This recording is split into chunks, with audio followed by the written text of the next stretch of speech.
Oke, silakan. Uh,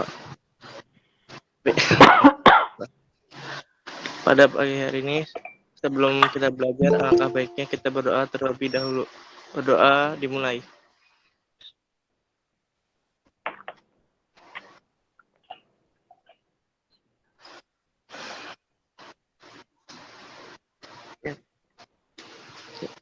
Berdoa selesai. Oke, terima kasih sudah bersedia memimpin doa pagi, Fauzan. Kita langsung masuk ke materi kisi-kisi.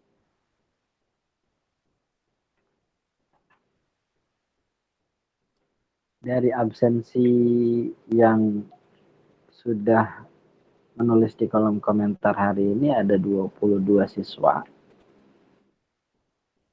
22 siswa, tetapi yang baru masuk ke Google Meet baru 10. 10. Yang dua ini Bapak pakai handphone sama laptop satu. Di 10 siswa, Bapak mengharapkan partisipasi kehadirannya dalam keaktifan dalam forum Google Meet ini sebagai materi pengantar. Maka materi pengantar Bapak tidak banyak-banyak makan kuota, hanya 20 menit ya kurang lebih, agar tersampaikan informasi tentang persiapan pelaksanaan penilaian akhir semester. Oke, kita masuk. Bismillahirrahmanirrahim. Alhamdulillahirrabbilalamin. Allahumma salli ala Sayyidina Muhammadin wa ala alihi wa sahbihi ajma'in. Amma ba'du. Pada kesempatan pagi hari ini, kita bersyukur kepada Allah Subhanahu wa Ta'ala.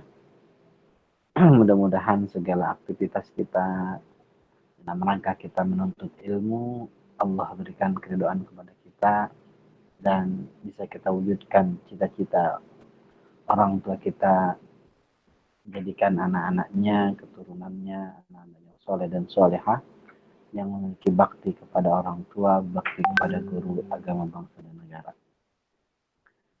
Di materi yang sudah Bapak lampirkan, di kisi-kisi dan buku buku buku PDF versi dari Kemendikbud, udah ada yang coba buka-buka belum? Silahkan di open mic untuk merespon dari pertanyaan Bapak. Halo, sudah ada yang buka-buka belum dari materi kisi-kisinya?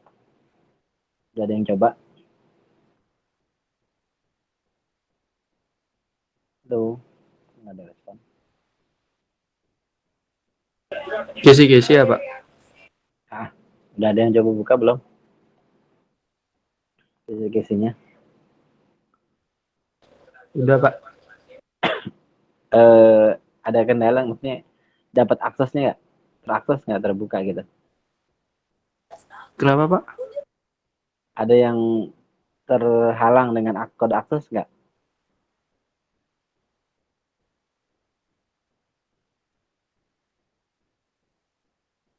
Gimana, Ahmad?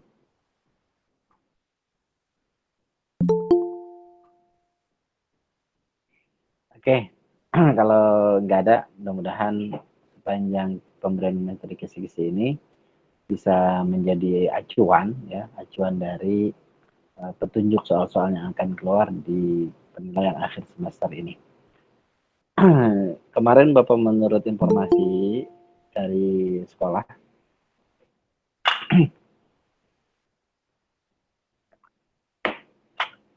bahwa penilaian akhir semester ini dilakukan dengan soal-soal pilihan ganda, kuantitinya kurang lebih ada 40 soal dengan pilihan ganda A sampai E.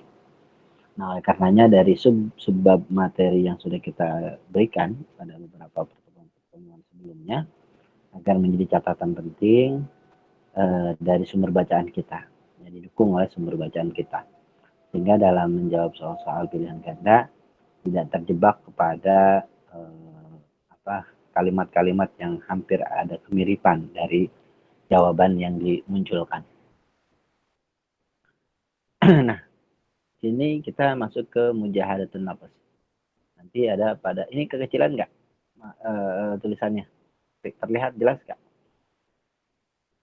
Kalau di HP. Halo, silakan di open mic-nya. Iya, Kelihatan Pak. kelihatan.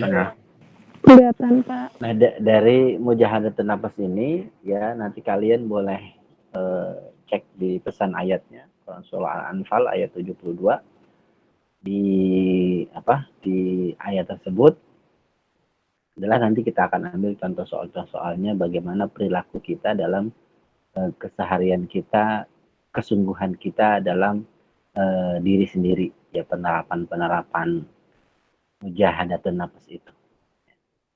Kemudian juga ayat-ayat yang ada pada soal-soal yang akan Allah berikan, Bapak akan menyinggung tentang pelajaran tajwid, ya, yaitu makharijul huruf, kemudian hukum nun mati dan tanwin. Nah ini secara gambaran Bapak sudah berikan juga di materinya tentang hukum makharijul huruf ataupun hukum nun mati dan tanwin. Jadi sebagai garis besar adalah hukum nun mati dan tanwin terbagi menjadi 4 bagian secara pokok. Adapun secara turunannya idgham dibagi menjadi 2, yaitu idgham atau bi gunnah dengan idgham bila gunnah. Nah, sehingga yang poin 4 itu izhar, ikhfa, iklab dan idgham bisa menjadi acuan contoh-contoh soalnya. Ya, contoh-contoh kalimatnya. Ketika tanwin atau nun mati bertemu huruf jim, ya, dia menjadi apa hukum bacaannya. Contoh nanti misalnya ada beberapa kalimat-kalimat yang Bapak ambil pilihan ganda untuk menjawab apakah ini termasuk contoh bacaan ikhfa gitu. Nah, cari itu yang menjadi poin pentingnya adalah cari hukum nun matinya atau hukum tanwinnya. Ketemu setelah huruf apa. Nah, kalau mau mengambil materinya, itu sudah Bapak terapkan juga di hukum nun mati dan tanwin pada materi sebelumnya. Yang berikutnya adalah makharijul huruf. Makharijul huruf sudah Bapak sampaikan juga beberapa minggu lalu, ya. Kalau nggak pertemuan terakhir minggu lalu, itu Bapak kirimkan tentang posisi keluarnya huruf-huruf hijaiyah atau makharijul huruf. Jami'u makharijul huruf, di mana kumpulan-kumpulan hurufnya dari mulai huruf mad, alif, waw, ya sampai huruf yang terakhir itu memiliki tempat-tempat tersendiri di dalam rongga mulut dan rongga tenggorokan kita sampai yang ada di mulut kita ini. Yang berikutnya adalah husnuzon. Husnuzon adalah salah satu bagian terpenting di dalam diri kita untuk penerapan kehidupan kita.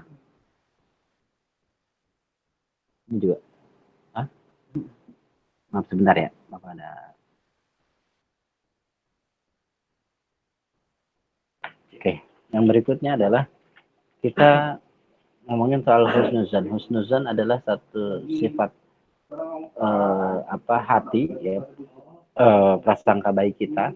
Lawannya adalah suuzon, yaitu prasangka buruk, di mana setiap orang harus menerapkan baik sangka, ya, baik kepada orang yang baru dikenalnya ataupun orang yang sudah mengenalnya.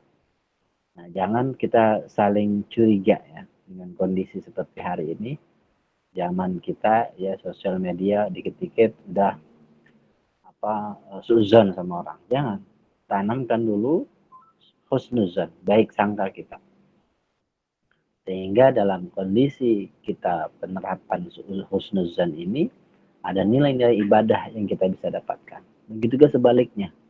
Kalau kita mengedepankan baik atau buruk sangka, suuzon, ghibah, fitnah dan lain sebagainya, maka ibadah-ibadah yang sudah kita lakukan ini menjadi habis begitu saja. Nah, makanya nanti penerapan hikmah daripada husnuzon dan suuzon itu akan ada dalam kehidupan sehari-hari kita. Nah, ini salah satu yang akan Bapak angkat juga dari materi soalnya. Yang berikutnya adalah ukhuwah. Ukhuwah atau persaudaraan. Persaudaraan secara garis besarnya bisa kita dapatkan ada ukhuwah Islamiyah, yaitu hubungan antara seagama ya, agama Islam dengan agama Islam. Baik kita penerapan dalam kehidupan sosial, ya, dalam kehidupan ibadah, harus kita bersama-sama berjamaah. Makanya kita bangkitkan ya, generasi muda yang memiliki persaudaraan yang kuat. Ya. Jangan sampai ada orang-orang yang memiliki motif memecah belah, gampang masuk kepada anak-anak muda, terprovokasi dari sifat-sifat yang tercela. Nah, ini yang bisa kita tunjukkan bagaimana ukhuwah Islamiyah bisa menjadi kekuatan besar untuk kehidupan sosial, ekonomi, politik yang ada di Indonesia. Yang berikutnya adalah juga kita harus bisa menanamkan ukhuwah wataniyah, yaitu ukhuwah cinta kepada tanah air. Walaupun kita berbeda suku, berbeda latar belakang agama, berbeda ras, ya, tapi kita sama-sama anak bangsa di Indonesia. Maka jangan sampai terpecah belah dari NKRI untuk menjadi pengkhianat-pengkhianat negara. Ya, contoh beberapa tahun ya, kita selalu diisukan dengan adanya isu komunisme. Bukan berarti kita cuek, ya, tapi harus kita kedepankan. Ya, kedepankan ukhuwah wataniyah, cinta kepada tanah air. Sehingga kalau sudah anak mudanya kuat dari cinta kepada tanah air, tidak akan mudah masuk paham-paham liberal, paham-paham komunis, paham-paham yang merusak cinta tanah air kita. Nah, yang berikutnya adalah ukhuwah basyariyah. Apa itu ukhuwah basyariyah? Adalah ukhuwah sesama manusia. Ya, kita bersaudara dengan orang di luar Indonesia, ya, di negara-negara belahan, Eropa, Asia, Afrika, kita semua adalah sama-sama keturunan sebagai manusia, maka harus kita kedepankan cinta kepada sesama manusia, tidak boleh cuek. Contoh bagaimana masyarakat Rohingya pada waktu itu diusir. Nah, kalau kita tidak mengedepankan cinta kepada sesama manusia, maka boleh jadi ukhuwah basyariah kita tidak akan merespon pertolongan-pertolongan bisa kita berikan kepada mereka. Begitu juga yang ada di Palestina, begitu juga yang ada di belahan-belahan dunia. Ketika terjadi konflik-konflik, ya ukhuwah basyariah ini memberikan semangat, spirit buat orang-orang yang ada di luar. Nah, itulah sikap-sikap yang bisa kita terapkan dalam kehidupan sehari-hari yang mungkin di dalam kehidupan bernegara kita, seagama kita, atau sebangsa manusia kita, ada orang-orang yang mau menjadi pemecah belah atau adu domba. Nah, ini jangan sampai kita sebagai anak muda terlewat daripada peran-peran seperti itu. Yang berikutnya adalah menghindari diri dari perzinahan. Ini juga ada ya, tentang bagaimana kita menjaga diri sendiri, menjaga keluarga, ya, pada Quran surah An-Nur ayat 2, juga nanti Bapak singgung tentang tajwid dan materi terjemahannya. Yang berikutnya adalah hikmah daripada menghindari diri dari pergaulan bebas dan perzinahan. Sehingga anak-anak muda yang hari ini cuek kepada kondisi sosial, kondisi lingkungan kita. Kalau kita melihat bagaimana pergaulan bebas masuk ke kampung-kampung, ya harusnya kita peduli ya agar kampung kita, ya RT kita, RW kita terbebas daripada orang-orang yang memiliki hubungan gelap. Harusnya kita tindak, kita tindak dengan persuasif, dengan pendekatan. Ya. Jangan malah kita menghakimi. Anak muda harus kedepankan tindakan-tindakan yang preventif, pencegahan. Kalau kita tidak mampu, ya kita laporkan kepada pihak-pihak yang berwajib. Jangan malah kita menjadi pelakunya. Gitu. Nah inilah yang akan merusak generasi muda kita kalau kita cuek, ya. Apalagi kita menjadi pelaku dari orang-orang yang gemar kepada perzinahan. Yang berikutnya tentang Asmaul Husna, yaitu sifat-sifat nama Allah yang baik, yang bisa kita ambil hikmahnya tentang nama-nama Allah, sifat-sifat Allah dalam kehidupan sehari-hari kita. Di mana Allah memiliki sifat karim, ya, maha mulia. Ya, kita juga bisa menjadi orang-orang yang mulia dengan apa? Dengan kita menuntut ilmu.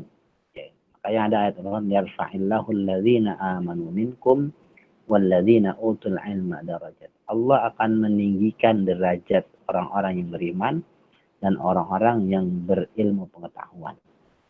Nah, maka ada bisa kita lakukan, ya, menjadi orang-orang yang mulia dengan cara kita meneladani sifat Allah, nama Allah Al-Karim.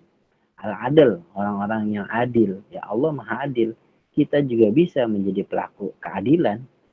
Anak muda juga bisa sebagai pelaku keadilan dengan kita menerapkan misalnya komposisi belajar kita dengan komposisi kita bermain, ya ada porsi keadilannya di situ.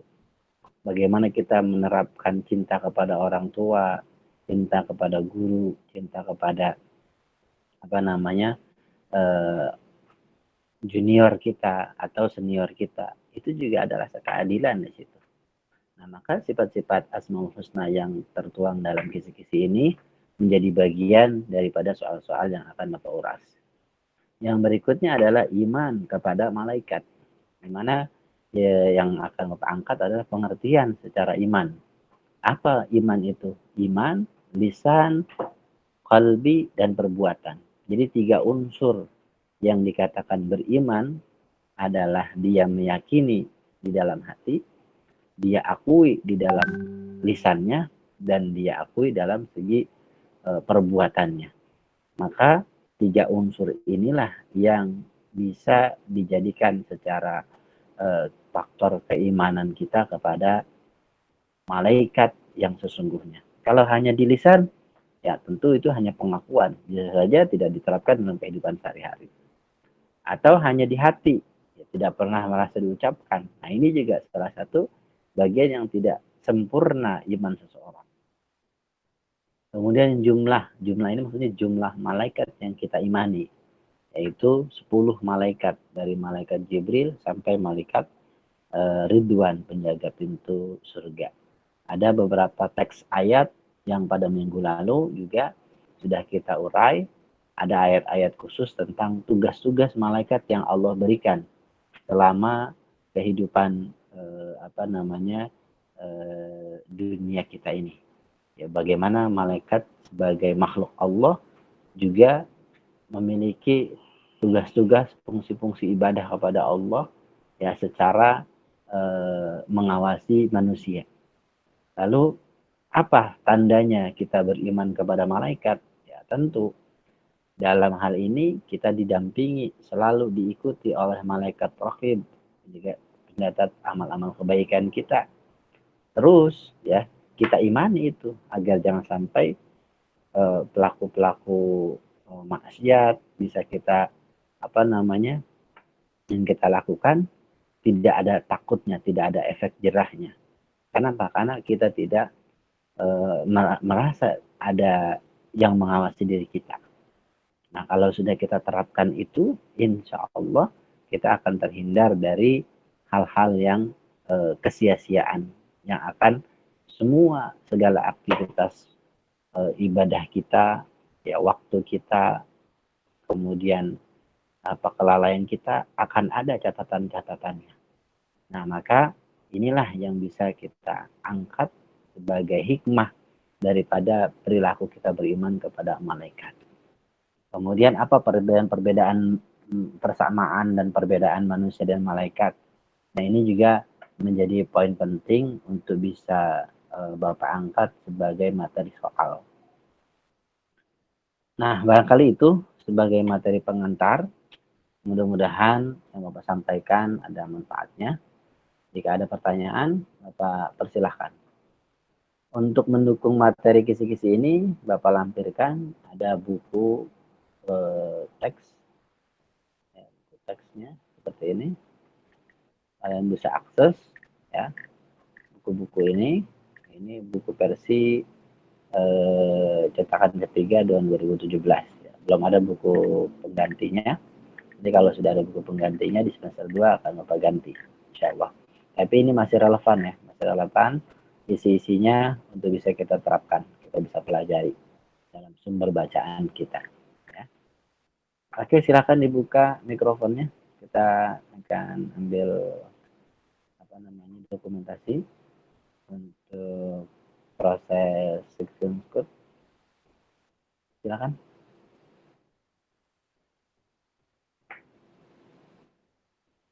Halo. Boleh Bapak mohon kesediaannya untuk membuka kameranya untuk proses screenshot dokumentasi Bapak yang akan Bapak serahkan ke wali kelas.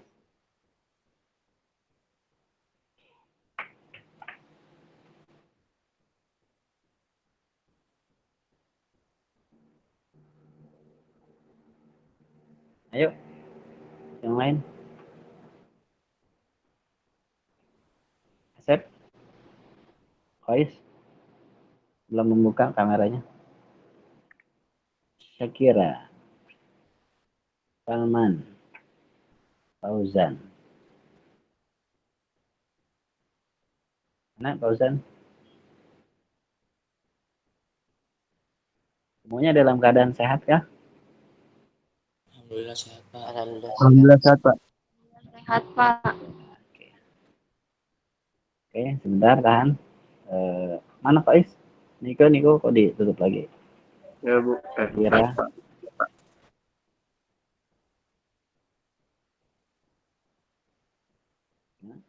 Saya kira Rizal laki-laki perempuan, fotonya perempuan saya kira. Salman,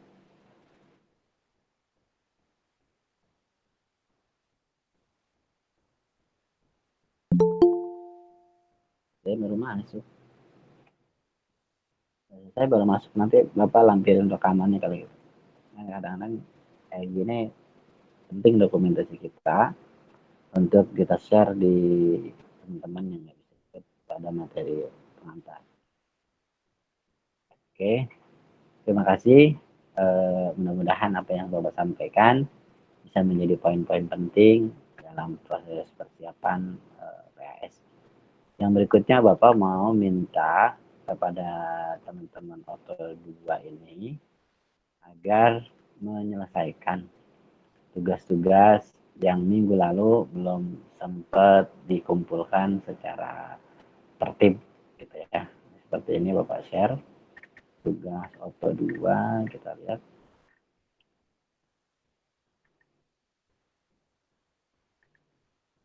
Dari 34 siswa ya, yang muslim baru 13 yang menulis redaksi Quran Surah Muhammad ayat 27. Ya, 13-nya boleh cek ya, kamu juga bisa boleh lihat.